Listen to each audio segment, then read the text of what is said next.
bonjour à toutes et à tous. Aujourd'hui, je reçois Fred Weiss. Alors, Fred Weiss, 2m18, bien sûr, vice-champion olympique en 2000, de Coupe Courage, 2000-2001. Également auteur, acteur et commentateur.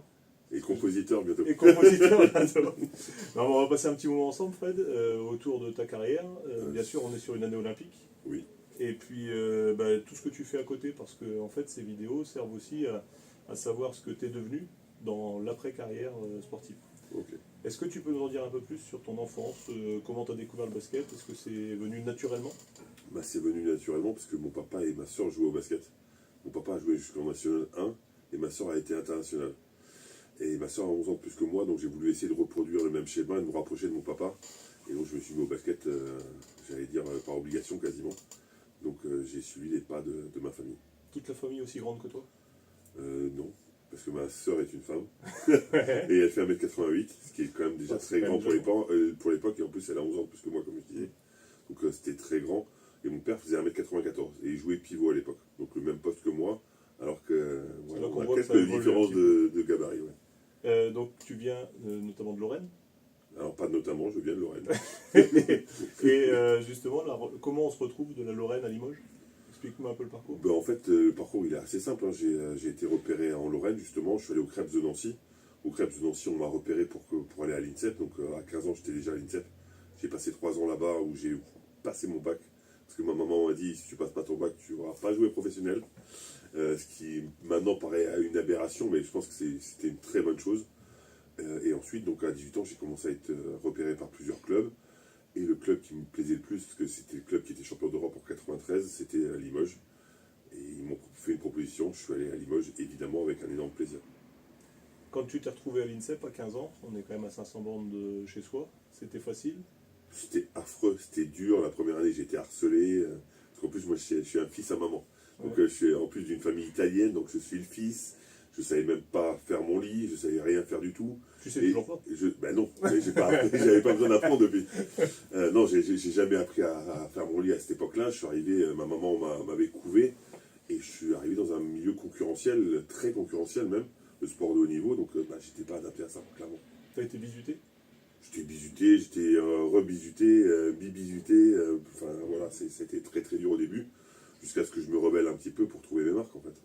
Mais alors pourquoi c'est pas du tout de gaieté de cœur que je te rappelle ça? Mais moi j'ai pas de problème parce que ça fait partie de mon chemin. Ouais. Je dis pas que je suis content de l'avoir vécu, hein, c'est pas ce que je suis en train de dire, mais ça fait partie de mon chemin de vie en fait. Oui, puis ça fait partie aussi de la partie mentale que le sportif de haut niveau doit affronter. Exactement, mais comme je le disais, c'est un milieu qui est ultra concurrentiel, il y a plein de manières de s'adapter. Moi, mon adaptation, c'était de me faire une carapace et d'être un peu plus dur justement pour pouvoir supporter ça. Alors, on a parlé des souvenirs moyens, les bons souvenirs de ton époque jeune? J'avais la chance d'aller dans tous les pays d'Europe, de faire partie de l'équipe de France, de gagner des choses, de découvrir mon corps aussi, parce que finalement quand on est très grand, c'est pas toujours facile. Et c'est vrai que le basket m'a permis de jamais avoir de problème avec ma taille, parce que quand j'en parle à plein de personnes qui sont beaucoup plus petites que moi, ils disent « Oh, moi j'en ai très mal vécu ». Moi c'était quelque chose de super pour moi, donc j'ai toujours été très content d'être grand. Ouais, ce qui est un inconvénient dans la vie de tous les jours, dans le basket, ça devient un avantage et t'en tires profit. Et c'est ce que je dis toujours, moi j'ai mangé grâce à ça, donc c'est plutôt pas mal. Donc tu passes pro à 18 ans à Limoges? Exactement.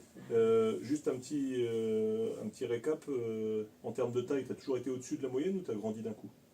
J'ai toujours été au-dessus de la moyenne, je me rappelle quand j'ai passé, en fait, mes parents sont très à cheval sur les études, hein, donc pour recontextualiser, j'étais dans un collège privé et j'ai passé ma communion dans le collège privé et on a dû me prêter l'aube du père pour que je la passe, cette communion. Et en plus, je me suis fait engueuler et mis en avant devant tout le monde par le prêtre qui me disait « il faut descendre du prix Dieu ». Sauf que c'est pas dessus en fait. Donc oui, j'ai toujours été grand. Ouais. Et donc à 18 ans, un nouveau départ ou une continuité dans l'apprentissage, Limoges? Un nouveau départ. Nouveau départ. Parce que tu pars sur le monde professionnel. Ouais. Alors c'est très concurrentiel quand tu es en jeune, sauf que là, il y a de l'argent en jeu en plus. Parce qu'à une tu n'es pas payé. Et quand il y a de l'argent en jeu, les choses évoluent encore plus durement. Ouais, moi je distingue souvent le sport de haut niveau, que tu commences finalement à 12-13 ans, dans les crêpes ou dans d'autres centres, et puis finalement le sport professionnel, parce que là, comme tu dis, il y a d'autres enjeux. Il y a d'autres enjeux. Dès qu'il y a de l'argent en jeu, c'est plus pareil. Et justement, qu'est-ce qui change, selon toi? Déjà, c'est que tu as un prix. Donc c'est-à-dire qu'en gros, on te paye pour faire des choses, alors que jusque-là, tu faisais pour le plaisir, des choses qui étaient dures à faire, hein, tu t'entraînais dur, etc. Mais là, d'un seul coup, tu as une pression supplémentaire, parce que tu te dis, ok, donc ce que je faisais pour m'amuser, là, c'est plus vraiment un amusement, c'est mon boulot, je suis payé pour ça et je dois avoir une rentabilité. Et ça, psychologiquement, c'est pas évident au début. Alors comment tu l'as vécu ça? Comment tu l'as géré? Ben, au début, c'était dur, parce que je me disais, mais je comprends pas, avant, je faisais ça gratuitement, et maintenant, les gars me payent, mais ça veut dire qu'il faut que je leur redonne à la hauteur de ce qu'ils me donnent. Et il a fallu trouver le bon compromis dans ma tête pour me dire, ok, ben, il me donne, de toute façon, je peux rien y faire, autant continuer à essayer de m'appliquer au mieux et faire de mon mieux, parce que de toute façon, mieux que mon mieux, c'est pas possible. Et ça, tu penses que tout le monde réagit comme toi ou c'est toi qui t'es mis cette pression supplémentaire? Non, je pense que tout le monde a une pression supplémentaire. Sur ton premier chèque, tu as une pression supplémentaire. Il faut se rappeler quand même que moi, quand mon premier chèque, c'était plus que mes 2 parents réunis, hein, Ouais. à 18 ans. Donc, Plus le logement, bien sûr. plus le logement, évidemment, plus une voiture, enfin, Tous les tout ce autres qui allait en plus. Donc tu te dis que... Ouais, mais parce que toi, tu as quand même ces valeurs de départ.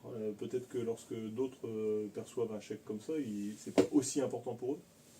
Bah, je sais pas, mais pour moi, c'était très important. Après, j'ai du mal à me rendre compte. Je pense que, au contraire, même si tu n'as pas ces valeurs, tu te dis, ah, je gagne beaucoup d'argent. Alors peut-être certains le dépensent bêtement, mais quand ils sont sur le terrain, ils ont envie de montrer les choses, justement, en disant, il faut que j'assume ce que je reçois. C'est ce que j'espère, parce que si tu n'as pas cette réflexion, tu n'es pas un sportif de haut niveau, en fait. Et alors justement, pour toi, pour les gamins qui en rêvent, qu'est-ce qui fait, à ton avis, bon, toi, tu avais cet avantage de taille, mais il n'y a pas que ça, inévitablement, il y a le travail, j'imagine, il y a tout un tas de choses. Qu'est-ce qui fait qu'on passe de sportif de haut niveau à sportif pro? Je sais pas, moi j'ai eu le syndrome de l'imposteur pendant plusieurs années quand j'étais à Limoges, donc je sais pas vraiment. Parce que tu as toujours cette impression de qu'est-ce que je fous là? À un moment, ils vont se rendre compte de la réalité, ils vont me renvoyer en Lorraine.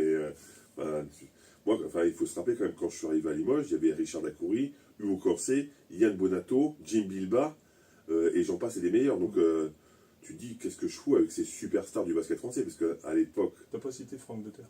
Ben non, parce qu'il n'était pas. C'est pour ça que je ne l'ai pas cité. Mais en fait, il faut quand même se recontextualiser. À l'époque, les joueurs français étaient les superstars. Pour nous, les basketteurs. On n'avait pas cette ambition de la NBA. Et pour moi, jouer avec ces mecs-là, c'était waouh. Donc c'est pas évident, franchement, d'arriver dans ce contexte-là où tu es un tout petit joueur et il faut prouver des choses, mais en même temps, tu as tellement de respect des autres. Moi, j'ai une petite anecdote. Premier entraînement, Richard Dacoury me fait une passe un peu appuyée. Moi, j'étais en admiration. Richard Dacoury, boum, je l'ai pris dans la gueule. Je pense qu'il s'est dit, qu'est-ce qu'on a fait à signer ce mec-là? Il n'arrive même pas à attraper une passe simple.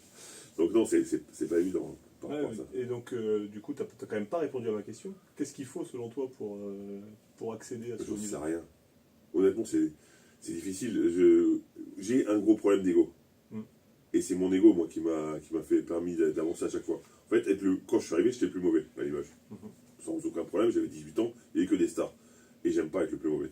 J'aime pas perdre, j'aime pas être le plus mauvais. Donc j'ai travaillé plus pour essayer d'être à leur niveau, en fait. Moi, c'est juste une question d'ego. Je sais pas si c'est un bon exemple, non, mais en tout cas, c'est le mien. En tout cas, tu as parlé d'ego, mais tu as aussi parlé de travail.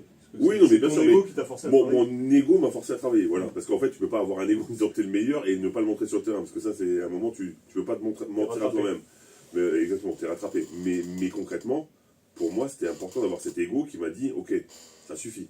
J'en ai marre d'en prendre plein à la tronche tous les entraînements. Je vais progresser parce que je veux être le meilleur, en fait. Et ça, justement, il y a une évolution malgré tout avec ce que tu as vécu là. Maintenant, il y a les réseaux sociaux, il y a tout ce qu'on montre de bonnes actions et de mauvaises actions aussi. Dans ce que tu me dis là, il y a quand même le regard d'un jeune qui arrive, qui découvre un milieu qu'il ne connaît pas. Est-ce que tu penses que ce phénomène peut être amplifié avec les réseaux sociaux et les gamins qui finalement sont absorbés par ça? C'est catastrophique, les réseaux sociaux. Moi, je suis très content de ne pas avoir vécu cette explosion des réseaux sociaux, parce que pour moi, c'est catastrophique. Vraiment, l'image, elle est affreuse. J'ai un exemple aussi sur ça.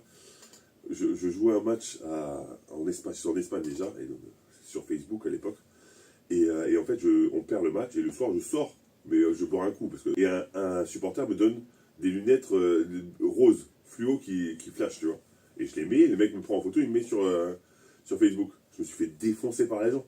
Alors que je n'avais rien fait de mal, j'étais allé boire un coup. Parce qu'après un match, tu peux pas dormir, de toute façon, tu es un peu nerveux. Je bois pas d'alcool et j'étais rentré à minuit et demi peut-être. Vous aviez perdu, donc du coup... Et du coup, comme on avait perdu, on en a pris plein la gueule en fait. Donc c'est là que je me suis rendu compte que c'était compliqué. Mais ça, je te parle de l'époque où c'était Facebook, il n'y avait pas Instagram, il n'y avait pas Twitter, il n'y avait pas... Ça débutait. Maintenant, mais c'est plus vivable, à mon avis. Ouais, il faut avoir une vie hyper carrée. Ah, mais il faut surtout se débrouiller pour pas être filmé. Ouais. C'est sûr que dès qu'on t'es capté, t'es mort. Alors, à Limoges, tu as fait ta place, tu dis, à force de travail. Derrière, il y a eu la chance d'être drafté, et puis bon, la période en bleu dont on va parler derrière. La draft, alors, pourquoi tu refuses? Parce que tu as été drafté en... J'ai été drafté en 15e position. Donc il faut savoir que les 14 premiers, c'est ce qu'on appelle la loterie pick. Donc, où il y a même une... On se bat pour être dans cette loterie pick, pour savoir qui va être les premiers, etc. Comme avec Victor Wembanyama, quand les Spurs ont eu le premier choix, c'était la fiesta là-bas. Donc les 14 premiers, c'est vraiment une fiesta quand tu les as.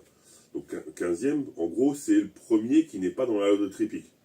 Donc c'était une belle draft, surtout à cette époque-là. Et en fait, j'y vais pas parce que mon agent va en prison. C'était le dirigeant de fait de Limoges et agent, donc conflit d'intérêt, enfin voilà, problème. Et que mon agent américain a perdu sa femme. Donc je me suis retrouvé dans une situation où j'avais pas d'interlocuteur. Donc j'ai essayé de traîner, je me suis pas débrouillé. New York a dit souvent que je répondais pas, sauf qu'il m'appelait pas moi. Il appelait mon agent, donc voilà. Tu penses que ça aurait changé quelque chose à ta carrière? J'en sais rien du tout. Je pense que j'aurais peut-être tenté le coup des États-Unis, oui. Après, je sais pas si j'aurais réussi ou pas, mais en tout cas, j'aurais tenté le coup. Oui. Donc à cette époque-là, bien sûr, tu es encore à Limoges. Tu restes à Limoges après la draft, hein, c'est ça? Après la draft, je reste une année parce qu'en fait, je sortais d'une hernie discale. Donc de toute façon, c'était prévu dès le départ, même avant que mon agent aille en prison, que je reste une année pour me remettre un petit peu de mon hernie discale, qui était quand même très contraignante. Professeur Saillant, que j'espère que tout le monde connaît, en tout cas, c'est quelqu'un qui était un ponte incroyable, qui travaillait encore, qui a travaillé avec Schumacher, par exemple. Alors voilà, c'est quelqu'un qui est très impressionnant dans ce milieu-là. M'avait dit, c'est pas sûr que tu puisses rejouer au basket quand même. Ouais. Donc je sortais d'une hernie discale très importante, où il n'y avait pas de certitude que je recommence à jouer. Donc il me fallait au moins une année de transition pour me relancer, pour ne pas passer directement de championnat de France à la NBA, quoi, concrètement. Et tiens, d'ailleurs, une petite question. Quand on t'annonce, on ne sait pas si tu vas rejouer au basket. On t'a ton bac et tout, mais tu le vis comment? Tu t'en rappelles à cette époque-là? Ah ouais, mais honnêtement, c'est un choc. J'ai même pas réagi. Parce que c'est vraiment, c'est comme si on te met une grosse baffe et que tu es KO un peu, mais en même temps, tu comprends pas vraiment. C'est trop subite. Et oui, le premier truc que je me suis dit, c'est, j'ai mon bac, je ferai des études, et sachant que ma soeur est ingénieure en génie physique. Donc elle aurait pu m'aider un petit peu pour tricher sur les... Non, ce que je veux dire, c'est que voilà, j'aurais pu peut-être faire des études, j'aurais fait... oui, ta vie peut basculer en un claquement de deux doigts, quoi. Et là, tu prends conscience, d'ailleurs, on parlera de ta reconversion après, mais tu prends conscience que tout peut s'arrêter du jour au lendemain ou pas forcément? Alors, à l'instant T, oui. Et après, encore une fois, mon ego. La vie reprend le dessus. Moi, je viens jouer. Ouais. En fait, ma vie est marquée par mon ego. Je sais que ça se voit pas parce que je pense pas me la raconter trop. Écoute, un peu. Si, mais bon, voilà, tout ce que je veux dire. Mais c'est vrai que mon ego, pour moi, c'est très important. Ça dicte ma vie, en fait. Mais dans ma reconversion qu'on évoquera tout à l'heure, j'ai ce problème aussi. C'est mon ego qui parle très souvent. Ouais. Mais c'est ça qui te guide et c'est ça qui t'a permis de te surpasser. Oui, mais dans la vie normale, c'est pas normal. Ouais. Je me rends compte quand je parle à des gens qui n'ont pas été sportifs que cet esprit de compétition, de vouloir toujours être le meilleur, c'est pas normal. Les gens ne sont pas tous comme ça, en fait. Oui, c'est vrai. Et par contre, c'est parfois, un point commun de tous les sportifs. Ça, c'est un point commun de tous les sportifs, sauf que, malheureusement, ou heureusement d'ailleurs, la vie sportive s'arrête. Ouais. Et il faut s'adapter un peu à la vie normale, parce qu'on n'a pas une vie normale. Et on a beaucoup de difficultés à ça. Oui. Ça, c'est un des sujets que j'évoque avec tous ceux qui passent là sur le fauteuil. Et par contre, c'est effectivement les deux points communs, c'est le travail et puis ce dont on parle, quoi, la partie envie, esprit de compétition, envie de se surpasser en permanence, quoi, quelque part. Moi en fait, j'ai tellement d'ego que je vois un mec qui fait des claquettes comme un dieu. J'ai envie de faire des claquettes. J'ai envie d'être meilleur que lui. Il faut trouver des chaussures. Ouais, c'est ça. Non, mais ce que je veux dire, c'est que ça en vient à un point où je me dis, je peux être meilleur que lui, oui. Alors que non. Je t'ai jamais vu faire de claquettes, mais j'imagine que ce sera compliqué. Je te confirme que non. Entendu. Écoute, là, la période en bleu maintenant, t'as combien de sélections? 100 piles. Ouais, c'est bien pour ça que je te demande. Et franchement, ça, c'est pas un travail de professionnel. Je pense. Non, en fait, je pense que je savais que j'avais pas de mémoire. Et je me dis, si c'est un chiffre compliqué, je ne retiendrai jamais. Alors que 100, c'est facile. 100 sélections, une médaille d'argent au JO de Sydney. Une médaille de bronze à un championnat d'Europe aussi. Médaille de bronze, championnat d'Europe. Et en Serbie, où on a battu les Serbes là-bas, quand même. Ouais, c'est vrai, pas mal, effectivement. effectivement. Mais je ne dis pas que des bêtises. Il me Non, regarde comme si. C'est surprenant, mais c'est surprenant. Mais c'est vrai. Alors, ton meilleur souvenir en bleu, justement, c'est la médaille olympique, c'est... C'est beaucoup de choses. Les Bleus, c'est toujours beaucoup de choses. Donc la première fois où tu représentes ton pays, où tu chantes la Marseillaise à tue-tête, honnêtement j'ai honte parce que je pense que les mecs à côté de moi ils devaient dire mais je peux pas chanter moi en fait parce qu'ils sont tellement fous à côté de moi, c'est catastrophique. Mais quel plaisir de voir ton papa être super ému, de se dire que mon fils représente son pays en basket, tu vois. Ça c'est incroyable. Ensuite la médaille olympique évidemment. Moi j'ai eu la chance pendant les Jeux Olympiques, alors d'avoir une médaille olympique, de faire les Jeux Olympiques déjà, mais j'ai mangé en face de Mohamed Ali. Ouais, t'as pas grand monde qui l'a fait. Voilà, c'est ça. Non, mais ce que je veux dire, c'est qu'à un moment, ça te fait des souvenirs incroyables, le sport de haut niveau et l'équipe nationale encore plus, parce que tu joues plus pour l'argent, là. Tu vois, on en revient aux bases. Tu joues pas pour l'argent. Tu joues pour le plaisir de porter les couleurs de ton pays. Et ça change tout. Ouais. Et alors, on se connaît un petit peu, je sais que c'est un souvenir que t'aimes pas, mais par contre, j'aime bien la manière dont tu l'abordes. Le fameux dunk de Vince Carter. Oui, je vois pas. C'est ton pire souvenir? Non. Non. Mais alors, pas du tout.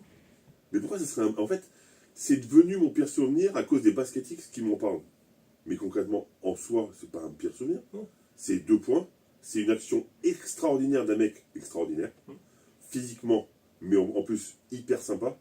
Donc, ok, j'étais au mauvais endroit au mauvais moment.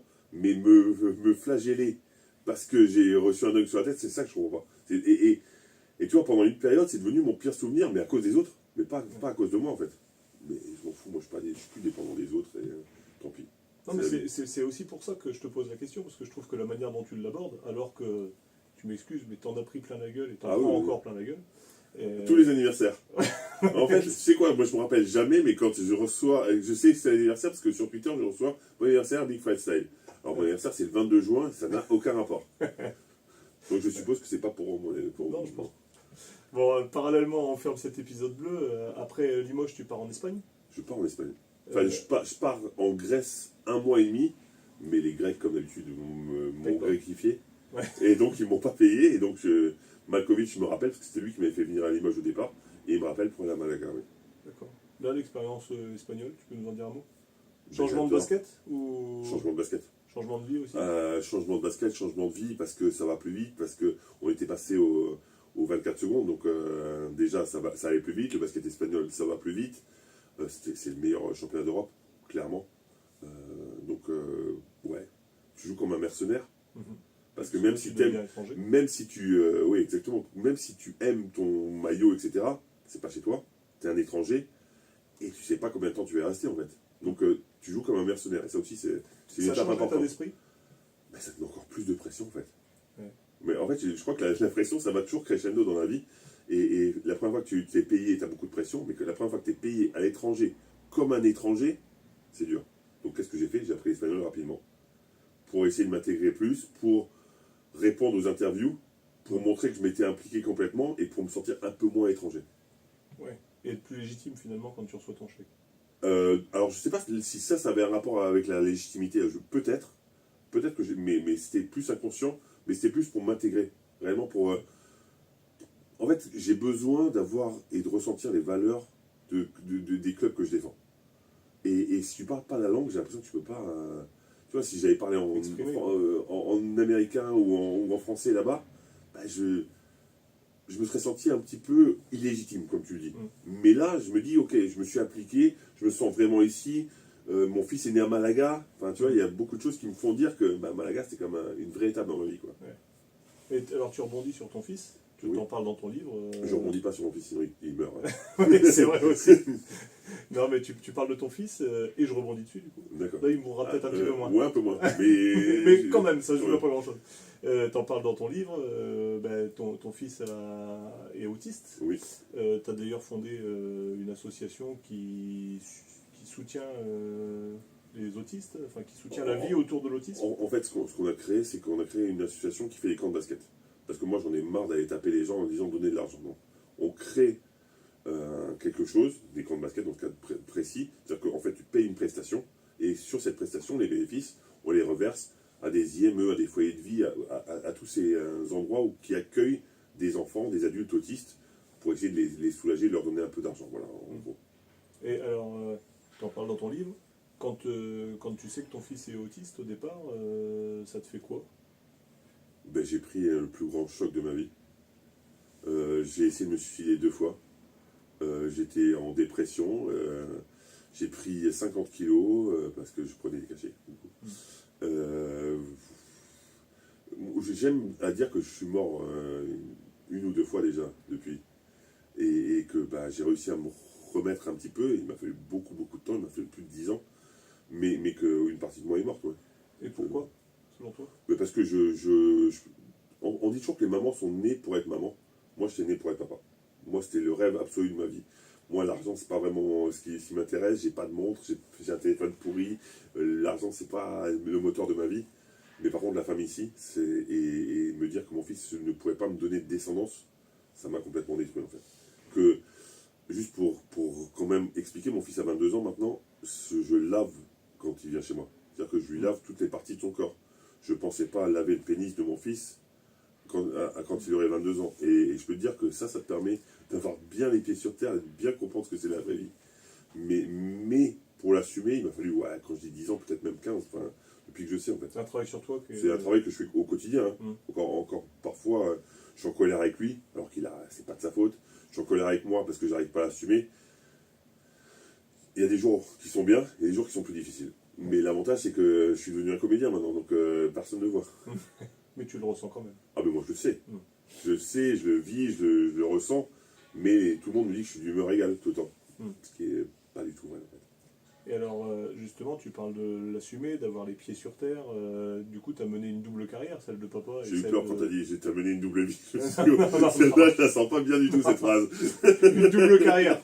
Le fait de découvrir cette paternité ou ce type de paternité auquel tu n'étais pas prêt. Et puis le basket, parce que c'est d'arriver en même temps, et tu as encore continué à jouer quelques années après. Ouais, j'ai joué un petit peu, mais Ça a affecté j'étais ton plus le jeu. même. J'étais plus le même du tout. Bah, j'étais beaucoup moins sérieux.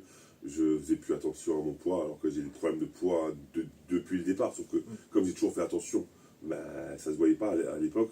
Donc, et puis, c'est difficile de dire, allez, je vais courir, je vais travailler. Ouais, mais je rentre à la maison, j'ai mon fils qui est handicapé, quoi. Tu vois, enfin, trouver le bon équilibre. Après, Tu te sentais coupable d'aller bosser, enfin d'aller... Je me sentais coupable, je me sentais pas motivé. Ouais. Parce que je le fais pour qui? Pendant beaucoup de temps, je me suis posé la question, mais je fais ça pour qui? Parce que si c'est pour moi, ça sert à rien. En fait, moi, si je fais du basket, c'est pour rendre fier mon fils, pour rendre fier mes parents, enfin, toujours pour quelqu'un d'autre. Je pense que c'est une erreur, hein, mais chacun a la motivation qu'il a. Et je me dis, mais attends, j'ai une médaille olympique, je le montre à mon fils, il sait pas ce que c'est, il comprend pas ce que c'est, et ça n'intéressera jamais. Mais ça permet de relativiser aussi. Ça te permet de relativiser, mais ça te permet aussi de te dire, mais pourquoi je continue, en fait. Ouais. Et c'est ça qui t'a fait glisser vers... Ah oui, c'est ça. Moi, j'y arrivais plus, en fait. J'arrivais plus... Pour faire du sport de très haut niveau, il faut que ton esprit et ton corps soient à fond dans le truc. Mon corps, de moins en moins, parce que comme je te disais, je prenais du poids, et mon esprit, il était, sans mauvais jeu de mots, il glissait ailleurs. Donc c'est difficile de maintenir le cap. D'ailleurs, tu parles de la dichotomie esprit et corps. Tu penses que c'est l'esprit qui guide le corps de le sport de haut niveau ou le corps qui guide l'esprit? Alors, j'ai toujours cru que c'était le corps qui guidait l'esprit, sauf que j'ai eu un coach qui s'appelle toujours d'ailleurs Duško Ivanović, qui avait comme mantra, j'ai envie de dire, je sais pas, au moins phrase qu'il lui employait beaucoup, c'était la fatigue n'existe pas, tout est mental. Et en fait, je me disais, c'est n'importe quoi, je suis fatigué, quoi. Sauf que c'est faux. Au bout d'une année avec lui, on avait tellement travaillé que je ne sentais plus de fatigue. C'est juste la lassitude mentale qui me faisait croire que j'étais fatigué. Et j'avais poussé tellement mes limites physiques que je me suis dit, non, en fait, si j'avais été fatigué, j'aurais pas pu pousser mes limites physiques à ce point. Donc, il a raison. C'est ton esprit qui dicte tout. Et alors, il y a eu beaucoup de progrès là-dessus. Et tu penses que c'est pour ça qu'aujourd'hui, par exemple, les big men comme toi, le poste a évolué vraiment? Parce qu'on est sur des mecs qui sont encore plus athlétiques que ce que vous étiez à l'époque. Sur tous les postes, d'ailleurs. Non, je pense que non. Je pense que les big men, ils ont évolué parce que malheureusement, Steph Curry est arrivé, que je suis à 3 points a pris un pas majeur dans ça, donc tu n'as plus des gros qui vont poster, ils vont plus jouer de haut panier, ils vont plus être près du cercle, ils vont faire des écrans et courir au cercle. Pour faire des écrans et courir au cercle, il faut être hyper athlétique. Ouais. Donc c'est l'évolution logique du jeu qui a poussé les gros à devenir moins gros du coup. Et ouais, à jouer autrement. Ouais, à jouer autrement, à développer d'autres spécificités, etc. Ça veut dire qu'il n'y a plus de place pour les moins athlétiques, selon toi, dans le basket moderne, que ce soit en Euroleague ou en NBA? Mais il y a de la place, la preuve. Il y a un Jokic, par exemple, Mm. qui est en train de prouver le contraire. Sauf que déjà, il est plus athlétique que les gens veulent bien le Je dire. pense. Oui. Et en plus, il a un QI de basket qui lui permet d'avoir, en comparaison avec les échecs, 2 ou 3 coups d'avance. Mm. Donc ça veut dire qu'il peut anticiper et qu'il a moins besoin. Sauf que, on en parle beaucoup de Jokic. Pourquoi? Parce qu'il n'y en a pas. Mm. Doncic, Jokic et... Wemby, peut-être, demain. Oui, mais très athlétique, ouais. Oui, dans un autre registre. Dans un autre registre. Mais ce que je veux dire, c'est que des Moi, je mecs parle pas d'un QI athlétiques basket, ouais, mais des mecs qui- pas athlétiques. Ouais. qui réussissent, il n'y en a pas tant que ça. Mm. Il y en a, mais c'est des exceptions. Sur une des précédentes émissions, on avait donc le sélectionneur de l'équipe de France U15 qui disait que de toute façon, pour le très haut niveau, quel que soit le sport, aujourd'hui, on recherche avant tout des athlètes. De toute Mais façon, c'est bien le pour problème. emmagasiner la. Oui, sauf que c'est bien un problème. Ouais. Parce que quand tu as des athlètes, tu charges des mecs de 2 mètres. Mm. Ils sont où les meneurs de l'équipe de France là? En fait, il y a plein de mecs qui passent sous les radars parce que ils sont moins athlétiques au départ. Mm. Sauf que par exemple, un Nando de Colo est passé sous les radars.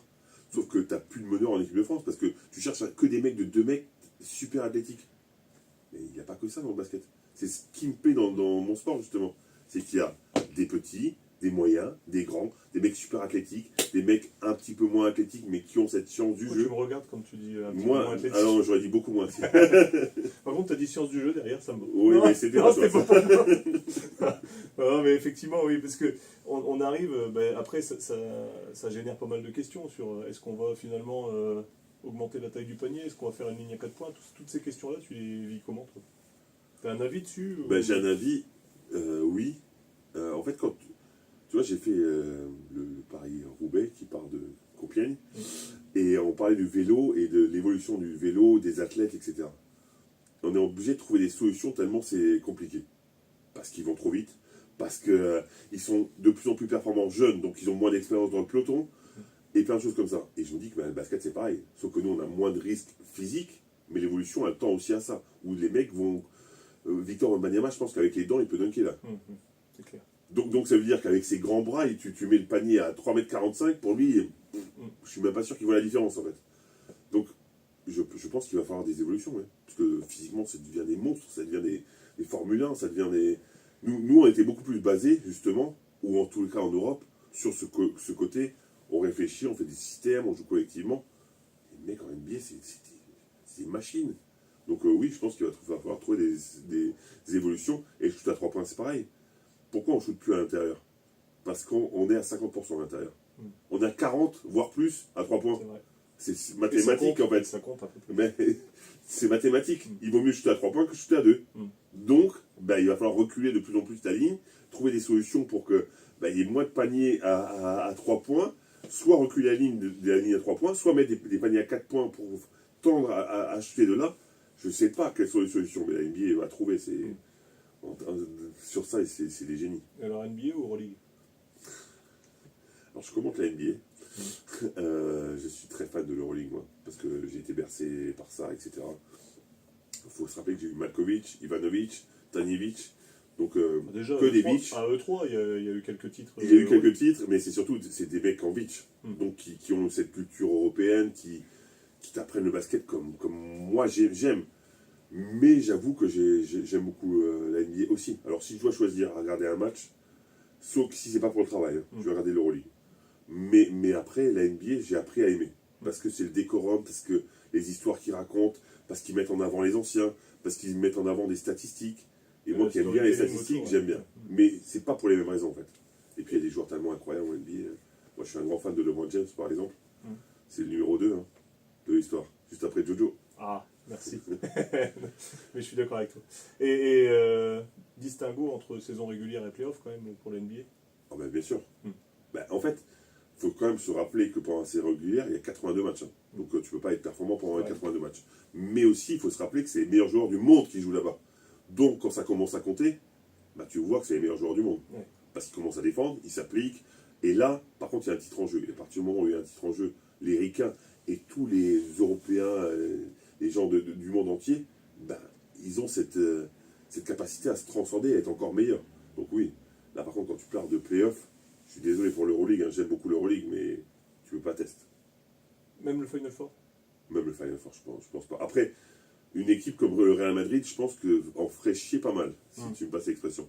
Mais, dans l'absolu, Denver, je vois pas comment tu peux arrêter Denver, quoi. Par exemple. Et Boston non plus, enfin, il y a quand même des équipes qui sont au-dessus. D'accord. Dernière question basket avant de passer à ta reconversion. On est sur une année olympique. C'est vrai? Hey, pronostic par rapport à l'équipe de France et puis par rapport à l'équipe que met Team USA. J'ai beaucoup de mal à répondre. Parce que l'équipe de France, je pense qu'on a tout partout sauf au poste de meneur. Donc il y a quelques temps, je disais qu'on ne ferait même pas une médaille. J'étais scandalisé, j'étais énervé après la Coupe du Monde. Sauf que Wemby, il est incroyable. Bilal Koulibaly, c'est incroyable. On a quand même Rudy qui risque d'être le meilleur défenseur. Ça te fait une raquette pas dégueu. T'as des mecs qui sont capables de défendre. Alors moi, j'imagine des scores à la 51-50 à la fin du match, parce que t'as des monstres pour défendre. Mais j'ai du mal à savoir. Sauf que ce problème de meneur, pour alimenter ces gars, À très haut niveau. tu vois, en NBA, tu peux quasiment jouer sans meneur, parce que les Suns, ils n'ont quasiment pas de meneur. En FIBA, c'est quand même plus difficile, hein, parce qu'il y a des systèmes où tu peux faire des prises à deux, tu peux faire des zones, tu peux amener le ballon où il faut, c'est une vraie science, et c'est mon petit bémol. Mais je pense qu'on devrait faire au moins bronze. En tous les cas, en France, j'espère, parce qu'en plus, moi, je vais commenter sur Eurosport. Si j'ai pas la France jusqu'au bout, je vais être en dépression. Team USA champion. Je suis pas sûr. Alors tu vois qui sur le podium? Moi, je dis attention au Canada. D'accord. C'est leur deuxième vraie compétition tous ensemble. Jamal Murray, je ne sais pas s'il sera là ou pas. Ils ont cette capacité à mettre une énorme pression. Et alors oui, Team USA sur le papier, c'est les Avengers, mais c'est les Avengers qui sortent de l'EHPAD. Hein. Donc, à un moment, ils ont quand même leur âge. Ils auront quand même tapé une saison régulière. Donc, plus de 100 matchs plus de 100 matchs pour beaucoup. Est-ce qu'ils sont aussi forts physiquement que ce que je pense? Oui, j'espère en tous les cas. Mais en même temps, s'ils sont surpris, ça ne m'étonnerait pas. Parce qu'il faut quand même qu'un seul ballon. Hein. Oui, c'est clair. Donc trouver la bonne hiérarchie dans ce groupe-là, c'est pas évident. Donc pour moi, comme ça, je sais que les gens vont prendre pour un fou. Canada 1, Team USA 2, France 3. On verra. Mais c'est une analyse comme une autre. Ouais, c'est ça. Ça a elle a le mérite d'exister. J'adore cette phrase. Elle est à peu près pertinente. Ouais, voilà. Mais non, je veux dire, j'ai une explication. Non, mais j'ai une vraie explication pour tous les gars. Bien sûr. Alors justement, bon là, on termine avec la partie basket, même si on va y revenir, parce que dans le cadre de ta reconversion, tu l'as dit, tu commentes la NBA, enfin tu fais plein d'autres choses. Comment ça se passe, psychologiquement, mentalement, quand on se dit j'arrête le basket? Moi, j'étais ravi. Ouais. Ouais, j'étais ravi. Parce que tu étais arrivé au bout du bout Parce que, en fait, tu peux pas te mentir. Dans le sport de haut niveau, tu ne peux pas te mentir. Parce que si tu te mens et que tu joues devant 5000 personnes, tu mens aux 5000 personnes. Sauf qu'eux, ils le voient. Parce qu'eux, ils payent leur place. Parce qu'à un moment, il faut les respecter eux aussi. Et en fait, pour faire les efforts, j'en avais marre. Et j'en avais marre d'avoir mal partout. Je me suis arrêté. Très peu de temps après, j'avais plus mal nulle part quand je me levais le matin. Et ça, c'est un luxe énorme. Toute ma vie, j'ai eu mal partout. Mais je m'en donnais même pas compte. Oui, parce que c'était c'était la routine. Sauf que, non, en fait, la vie, c'est pas d'avoir mal partout. Alors, si, mais pas à cet âge-là, en fait. Donc moi, j'étais arrêté, t'avais quel âge exactement? J'avais 33. 33. Et donc là, t'arrêtes, tu retournes à Limoges ou tu retournes en Lorraine? Alors, quand j'ai arrêté une première fois, et Fred Forté m'a obligé à reprendre, parce qu'en fait, pour la petite histoire, je jouais en départ avec mes potes. Sauf que comme mon dernier club était en Espagne, il me fallait une lettre de sortie. Ouais. Et ils ont envoyé la lettre de sortie au CSP. Parce que moi, je leur ai dit que je jouais à Limoges. Ils l'ont envoyé au CSP. D'accord. Donc Fred m'a dit, moi, je te donne ta lettre de sortie si tu finis la saison avec nous. D'accord.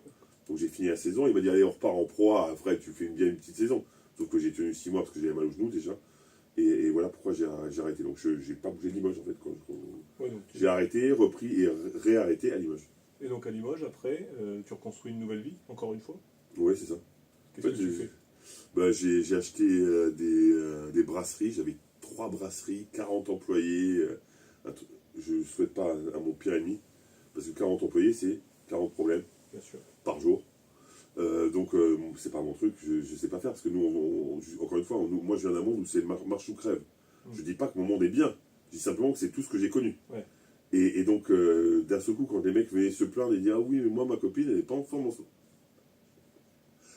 Et faire semblant d'écouter, tu vois, c'était un peu difficile.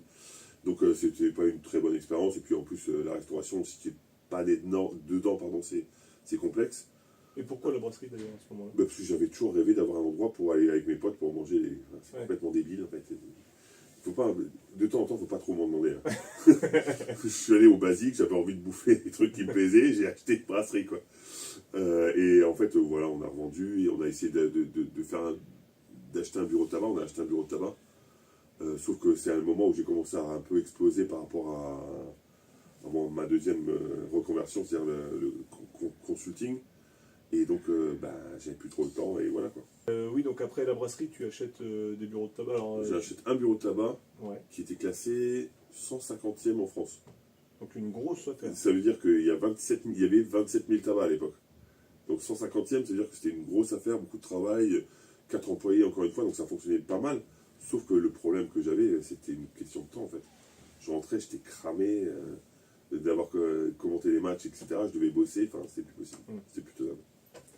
Donc tu nous dis, pour une brasserie, tu achètes une brasserie parce que tu as envie de manger avec tes potes, mais Ouais. bureau de tabac, pourquoi? Parce que j'ai envie de fumer. Non, C'est pour ça. non, en fait, c'est un bon business. C'était. C'est vrai que là, je pense que c'est un peu plus compliqué maintenant, mais c'était plutôt un bon business, ce tabac. Et alors ton regard sur à la fois les similitudes entre le sport de haut niveau et la gestion d'entreprise, et puis les différences, c'est quoi? Et Donc, similitude parce que tu gères une équipe. Parce que tu dois essayer de trouver les meilleures solutions pour que tout le monde soit performant à son poste. Donc ça ressemble un peu au sport de haut niveau finalement, parce qu'en plus, au basket où il y a des postes vraiment définis, ça ressemble. Sauf qu'encore une fois, je sais que c'est pas bien ce que je vais dire, mais il y a tellement d'assistés dans la vie normale que c'est pas possible en fait. Donc, je ne connais pas d'autre forme d'être manager que tu marches ou tu crèves. Et ça n'existe pas dans la vraie vie, ça. C'est pour ça que je disais tout à l'heure, on est inadapté parce qu'on n'a pas vécu une vraie vie en fait. Ouais. Parce qu'on nous a demandé d'autres choses, d'autres efforts, d'autres sacrifices, et de ce fait, on Tu comprends pas que les autres fonctionnent pas comme toi.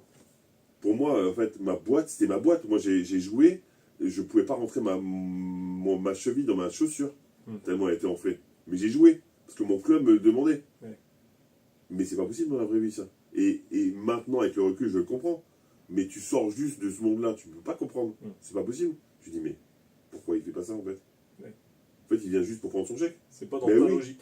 Mais oui, il vient juste pour prendre son chèque parce qu'il n'est pas super bien payé, parce qu'il doit nourrir sa famille et qu'il y a des choses plus importantes que son boulot. Moi, je faisais un métier passion, il faut se rappeler de ça aussi. Donc, tu peux pas comprendre. Et alors, si tu devais tout refaire dans ta vie professionnelle, à la fois basket et pro, avant de parler de la partie commentaire, tu referais exactement la même chose? Je ferais tout, pareil. Pas parce que c'était bien, mais parce que ça m'a construit. Alors tu vois, c'est une troisième similitude avec tous ceux qui sont passés à ta place, c'est qu'il y a le travail, il y a l'envie de se surpasser, enfin tout ce que tu veux, l'effort, etc. Et puis il y a ça. Personne ne regrette rien. C'est quand même assez fabuleux. Moi, je regrette certaines de mes attitudes, mais je regrette pas d'être passé pas le parcours. J'ai souffert, j'en ai chié, il y a des moments géniaux, mais ça fait partie du truc en fait. C'est ton chemin de vie. Et de toute façon, tu sais, je sais pas si tu es au courant, tu peux pas revenir en arrière. Non, ça c'est... Non, mais si tu avais la possibilité. Oui, mais alors si j'avais la possibilité, je gagnerais à l'euro-million plutôt que tout recommencer. Mais ça et je suis beaucoup plus intelligent maintenant, à presque 47 ans qu'avant, aussi. C'est sûr. Je partais de loin, donc... Non, donc effectivement, nous on aime bien cette partie-là, et t'es venu directement dessus, mais j'aime bien aussi ces deux questions-là. La première, c'est qu'est-ce qu'il dirait le Fred de 47 ans au Fred de 12 ans qui commence le basket? Enfin, qui commence le basket de haut niveau, à faire des sacrifices. C'est super simple, je lui dirais, écoute, tu vas en chier, comme tu peux même pas imaginer, mais ça vaut le coup. Ça marche. Et deuxième question, est-ce qu'aujourd'hui, tu penses que tu es un homme libre, tu es arrivé à un point de ta vie où finalement, grâce à l'expérience que tu as menée dans le sport de haut niveau, tu arrives à peu près tout gérer? Je pense que je peux tout gérer, oui, mais des fois c'est dur encore. Enfin, ça demande quand même beaucoup d'efforts. Il ne faut pas que les gens pensent que, sous prétexte que je vais dire que j'arrive à tout gérer, que ça va se faire comme ça. Non, mais je sais que j'ai les capacités à réfléchir, à être serein et à faire les choses. J'en parle souvent à ma compagne, et je dis, tu sais, avec moi chérie, on va se sortir de tout. Parce que j'arriverai à le gérer. Dans les moments de stress, j'arriverai à gérer. Je dis pas qu'après, j'irai pas pleurer dans mon coin, mais pendant les moments de stress, je serai serein. Et elle me dit, j'ai bien compris ça. si tu pouvais être serein aussi quand il n'y a pas de stress et trouver des solutions aussi. Et ça, pour toi, c'est le sport de haut niveau qui t'a amené à ça. Oui, je pense que c'est le parcours de vie et le sport de haut niveau est en grande partie de ma vie aussi. Donc, logiquement, oui. Aujourd'hui, pour finir là-dessus, avant de te demander le mot de la fin, mais pour finir là-dessus, maintenant, donc, auteur, tu as sorti ton livre il y a 2-3 ans maintenant. Il y a c'est ça, bonnes années. 2 ans et demi. Acteur. Sur le film de l'abbé Pierre. Film de la vie de l'abbé Pierre, pardon. Et puis surtout commentateur. Oui. Auprès de... là, ce matin, tu étais sur RMC pour le Paris-Roubaix. C'est ça. Mais Being, principalement, et puis NBA Extra. Alors, j'ai la chance de faire pas mal de trucs. Donc, toujours le podcast sur RMC. En fait, ça, c'était le fil conducteur, parce qu'il y a eu une période avec le Covid où ça a été compliqué de trouver des dates, parce que les droits à télé étaient compliqués. Donc, je me suis retrouvé à pas faire grand-chose, mais il me restait toujours ce podcast RMC. Et je travaillais sur Sport en France, où je commentais du basket féminin, parce que je suis un fan de basket féminin. Je sais, les gens vont me dire pourquoi. Parce que je trouve que tactiquement, c'est intéressant. Bien sûr. Et que j'aime bien, et que les filles... moi, j'aime beaucoup les gens qui arrivent à faire des phrases avec sujet, verbe, complément. Et dans le basket féminin, ça existe. Dans le basket masculin, pas toujours. Donc, voilà. Déjà, dans tes commentaires, parfois, ça n'existe pas. Mais non, mes journalistes, je les reprends souvent. C'est ça que tu voulais dire? Non. Ah oui, non, j'ai bien compris. Et donc, ensuite, j'ai eu la chance d'aller sur Bein, qui est à la NBA. Donc, je fais les nuits. Ça, c'est dur aussi, à mon âge. Et NBA Extra, effectivement, comme tu le dis. Et après, sur RMC, j'ai réussi à m'imposer pour avoir une place sur les grandes gueules. Pour l'instant, ça tient. Ils n'ont pas vu le bluff encore. Donc, dès qu'ils le voient, ils me virent. Mais pour l'instant, ça a l'air de bien se passer. C'est pas toujours évident parce qu'on parle de sports différents que je connais pas très bien, comme le cyclisme, clairement. Mais j'essaie de bosser pour me mettre au niveau, mais c'est hyper intéressant. Tu sais que c'est assez drôle parce que tu as à peu près la même approche que Patrick Montel qui était là avant toi et qui dit que lui il se qualifie comme un imposteur en fait. Alors je confirme, Patrick Montel c'est un imposteur. Parce que lui il commentait les sports et il faisait moins d'efforts, etc. Enfin bon, il l'explique dans une précédente émission. Mais c'est assez drôle que tu dises, ils ne se sont pas encore rendus compte. Non, mais en fait, je fais un truc que je déteste que les autres fassent. Je déteste que les gens pensent qu'ils savent tout faire. Sauf que quand je suis aux grandes gueules, j'agis comme un mec qui sait tout sur tout. Ouais. Et qui a une opinion sur tout et qui sait. Sauf que c'est faux. Donc j'essaie toujours de faire le parallèle quand même avec mon sport, que celui que je maîtrise normalement. Et ça me permet d'avoir des réponses. Mais je déteste les gens qui ont cette capacité à dire « Ouais, je sais faire ». Ben non, en fait. T'as jamais fait de cyclisme, tu vas pas pouvoir expliquer pourquoi les vélos vont trop vite. Mais voilà, en essayant de faire le parallèle, j'essaie d'être le moins imposteur possible. Et alors, les 2 dernières questions.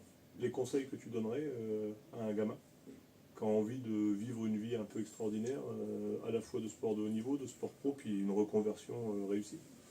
Alors moi, je dirais que la peur ne doit pas être un frein. Quand on m'a proposé le casting pour le film, j'avais peur. Mais j'y suis allé. En fait, la peur n'est pas un frein chez moi, au contraire, c'est une motivation. Mon ego. Beaucoup de gens m'ont dit, mais qu'est-ce qui t'a pris de dire oui à un casting? T'as rien à y gagner, t'as rien... Enfin, oui, mais en même temps, j'ai rien à y perdre. Et je vais avoir peur, et au pire, je pourrais dire, j'ai fait un casting dans ma vie. Au pire, je pourrais dire, j'ai monté les marches de Cannes pour un film. Moi. C'est pas trop le physique du jeune premier, quand même. Je te confirme. Merci. Non, mais ce que je veux dire, c'est que qui aurait pu imaginer, je viens d'un village de 1000 habitants, moi. Donc à un moment, j'ai tenté, j'ai pas eu peur, si, j'ai eu peur, mais ça m'a pas freiné. J'ai réussi à vaincre cette peur, mais c'est dans tout ce que je fais. Pour les grandes gueules, je leur ai dit un jour, je veux faire les grandes gueules. Je flippais grave la première fois. Sauf que je l'ai fait. Mais si tu tentes pas, jamais tu peux rien arriver. Si tu restes dans ta zone de confort, tu vas arriver à quoi? Ma zone de confort, moi, c'est de rester en Lorraine, que ma mère me fasse mon lit et qu'elle me fasse à manger. À 46 ans. Toujours, quand même. Ouais, je la vois moins. mais à 46 ans, je suis pas sûr que ça soit vraiment l'aboutissement de ta vie, quoi. Donc non, j'ai pris des risques, je suis parti. J'ai eu peur plein de fois, mais ça m'a pas freiné. Merci à toutes et à tous. À bientôt pour la prochaine émission où on recevra normalement Giovanni Boggia qui a entraîné plusieurs champions de boxe, champions du monde, Ivan Mendy qu'on recevra ensuite, etc. Avec qui j'espère on aura autant de sympathie et de plaisir à partager ces moments. À bientôt.